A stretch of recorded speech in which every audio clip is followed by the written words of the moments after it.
Hello everyone, it's a pleasure to be here. It's great to see so many people attending. As Fabio said, I actually wear two hats today, and I'll start with the first one, which is an ambassador for 1% for the planet. I think that's the right one. So I'm an ambassador for 1% for the planet and also working for Patagonia. I always thought this is a great picture of kids, and kids are tomorrow.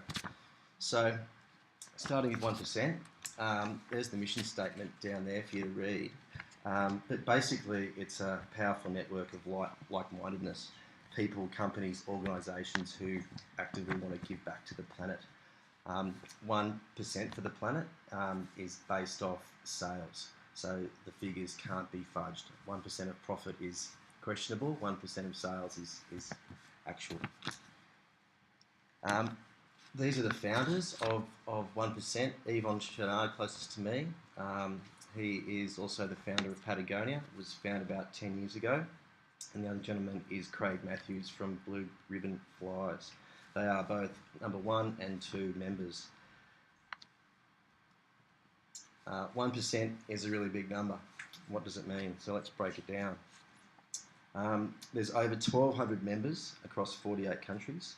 There's over 3,000 non-profits, and there's been over $100 million generated for conservation worldwide, which is great, but we need to do more. How it works, 1% combines members, non-profits and consumers.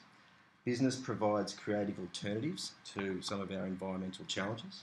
Non-profits work at the environmental and social cutting edge to identify these things, and consumers make informed decisions and activate change with every purchase. Here's some of the many members. Cliff Bar, Clean Canteen, Jack Johnson is a member, Patagonia, I'm a member also. 1% is 1%. So whether you're very small or very large, it's 1%. It's not any particular figure. The most important part of it is consumers. Now, we're all consumers, and there's a really big growing market segment that is LOHAs, and LOHAs is lifestyle of health and sustainability. They're upscale and they're well-educated population. In Australia, that's about $15 billion, and across the globe it's about $500 billion, and that's growing tremendously as we become more educated and have greater access to more information.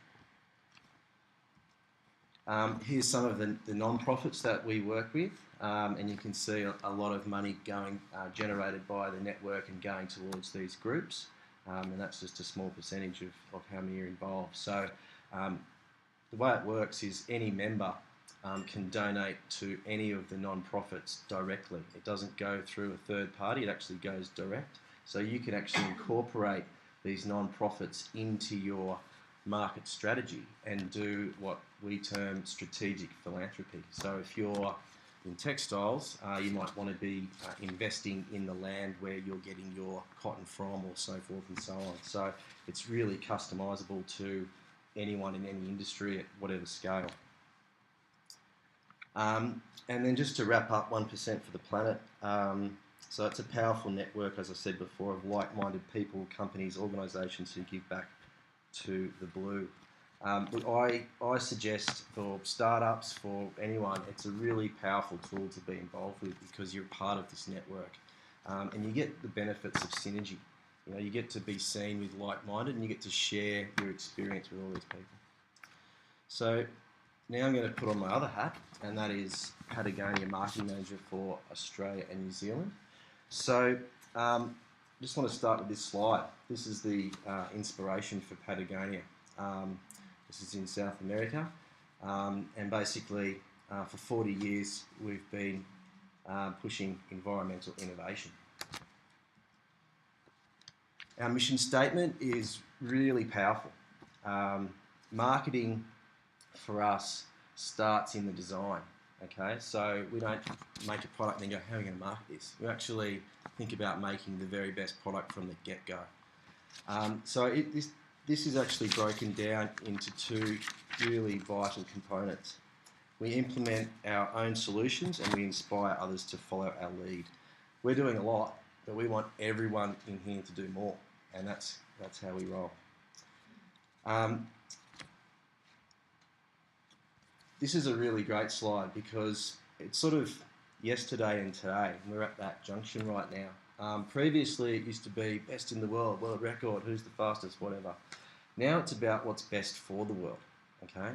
And I think that's tomorrow's thinking, is let's bring tomorrow today.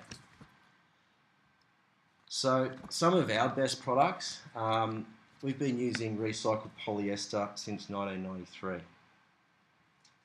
Organic cotton since 1996.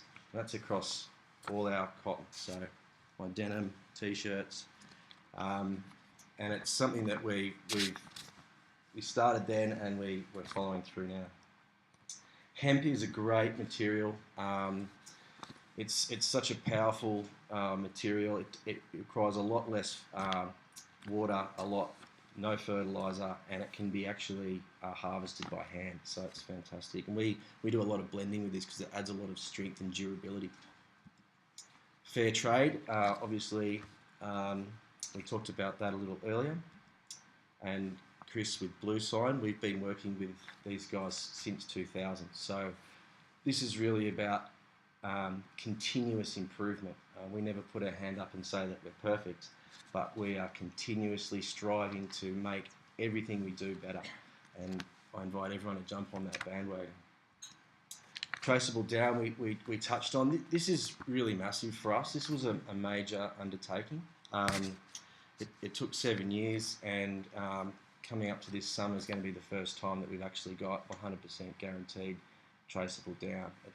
The industry was that complex, and we're really proud of that.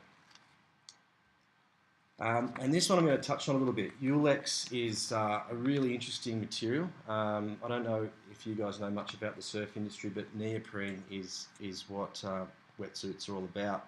It's a synthetic petroleum-derived material with a highly toxic manufacturing process. So working in this environment is not very good. You're basically getting rubber-lined lungs. Ulex is a plant-based biorubber, and it's grown without pesticides and has far better water properties and is far better for the environment. We've been working with the company Ulex for about 5 years developing this. We're not owning the IP, we're actually sharing it with the entire wetsuit or surf industry, inviting them to come jump on and capitalise on what we've developed. So this slide unfortunately isn't the right one. I wasn't able to upload at last minute the last one, but what I want to talk about on this slide is our environmental initiatives. So we co-founded 1% for the Planet, as I mentioned, Freedom to Roam, which is about wildlife corridors, the Conservation Alliance, the Sustainable Apparel Coalition, and we're the founding member of the Fair Labour Association. So that's all other stuff that we've been doing over the last 40 years, as well as what Wendy was talking about with wool and so forth. Really, this is what it's all about. We love to use business to inspire everyone to go beyond the norm. And we do it in many ways. So this is, I guess you could call it marketing or advertising, but to most people, don't buy this jacket, it's like, is that really advertising? This was one of our most successful campaigns. Like, the small print basically says, you know, if you've got a jacket that will do the job or it can be repaired, then use that. Because if you're just having a little small, you know, aesthetic issue with something and you throw it out, you're actually adding to the problem, because then we have to go through the manufacturing process all again, and we've seen that. You would have all got a worn wear patch on your chair. The next campaign, Better Than You, is the evolution of Don't Buy This Jacket, where we actually have a movie that's about 30 minutes long that actually celebrates a number of Patagonia advocates, people who have had Patagonia for years, and there's board shorts that are 15 years old that actually have a life of their own. There's jackets that have been through hell and back, and these people are proud to own them. And it's like when I was a boy in the schoolyard and scars were a talking piece. And we really want to encourage people to use their clothes to the best of their ability. We've also recently just launched Dam Nation, which is a feature documentary about dams. I won't go into that now, but this is what we live for, to put the environment first. Just recently, at the end of last year, we started up 20 million in change, and that's where we're actually investing into startups, and the startups are like-minded. And the first one is CO2 Nexus, which is a cleaning platform in the textile industry to drastically reduce water and less energy and so forth. Not only do we do textiles, we've just done Patagonia provisions, and the reason that we've done that is because the food industry's food chain is broken, and so we're actually applying our learnings from the textile industry and applying it here and investing in the food chain.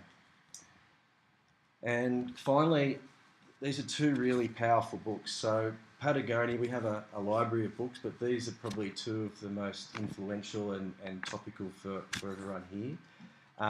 Let My People Go Surfing was written by Yvon Chouinard. It's basically guiding principles that he used to build Patagonia into a global business, with obviously one of the toughest and best environmental missions, and it's the funnest place to work. Wow, he's ticking all the boxes. The next one was written by Yvon as well as Vincent Stanley, and it draws upon their 40 years combined experience at Patagonia and articulates the elements of responsible business for our time. In essence, it's a blueprint and a checklist for everyone to go from where they are now and learn from what we've learned over 40 years. So it's a valuable tool. I've actually got a couple here. So someone asked me a really good question. You might be on the receiving end of that. But yeah, that's it in essence. So yeah, does anyone have any questions? 1% or Patagonia? Yeah. What do you think are the most important things when starting a business to implement the sustainable practice? Oh, okay. Look at the big picture. All right. So learn from your competitors before you start, and identify your mission statement. What is your purpose? I think Patagonia's got one of the best. 1% for the Planet has a great one as well. Be really clear what your purpose is before you even set foot in that direction, and then it becomes fun. Then it becomes like a mission, and it's not just about money. Right? I think that's probably the underlying thing here is that for Patagonia, it's not about making money. Yes, that's the currency that unfortunately we have to, the economy that we live in, but it's actually about change. It's actually about being the change, with like BLAD and B Corp. But yeah, be really clear and look at what companies are your mentors and study them as best you can. Have a look at 1% for the Planet. Have a look at B Corp. Do the B assessment before you even start, so you can see what a holistic approach is, and then you're already well on your way. Yeah. I've done a lot of research into sustainable practices, recycling fabrics and textiles, and one thing that constantly comes up, and Patagonia would definitely come up against this, is the affordability of using sustainable textiles. Every time I approach a company with a specific, maybe it's regenerated denim or regenerated nylons, it's so expensive to use. I've got this sort of ethos that it should be sustainability is for everyone. It has to be for everyone. Yeah. But at the moment, I'm feeling like it's a luxury for you. Yeah, it can be perceived like that. I think you'll find we build products that are made to last. So in fashion, like, it's a funny one. Fashion, the very cutting edge of fashion is ever changing. I can't keep up with it. Patagonia, we're building more tools and so forth for people's lifestyle, and I think we're investing a lot in the future, and people are proud to buy that item that they know is going to last. In Warmwear, for instance, there's a pair of board shorts 15 years old that have been surfed in every day, and people value it. It's it's like a change. It's like I'm not buying this to look good for a moment. I'm actually buying this to fulfil a role in my life. And it's, for us, Patagonia is also a bit like a badge of honour. People are like, you know, I'm investing. You're investing in fashion. So There's only a certain level of people. yeah, well, And once we can break this I've got an organic T-shirt on that's $49.95. Same price as non-organic T-shirts in the surf and outdoor market. Yeah, it is. It is. We probably have time for one more question. Yes. What's your best advice to people who want to be able to start up a business and really be able to, I suppose, incorporate things like the 1% right at the start of What's my best advice? Is, I think I sort of answered that question before, but start with a one-page business plan, right? Meaning vision, mission, what's your strategy, what are your goals that you want to achieve, and how can you afford it? Use the people that you admire as your mentors, and keep it simple, right? Less is more. Don't try to do everything. I think one of the best things, if you're new into business, it can be quite daunting. Where do I start? If you go and do the B assessment, it actually, from a responsibility perspective, looking at government, social, environmental, and so on, it actually is a checklist. And just by reading through the questions, you've already formulated, or at least know where you're lacking, and you really identify your strengths. And they're just such fantastic tools. They don't take long, and they teach you probably more than you could by actually learning it the hard way. So that's my advice.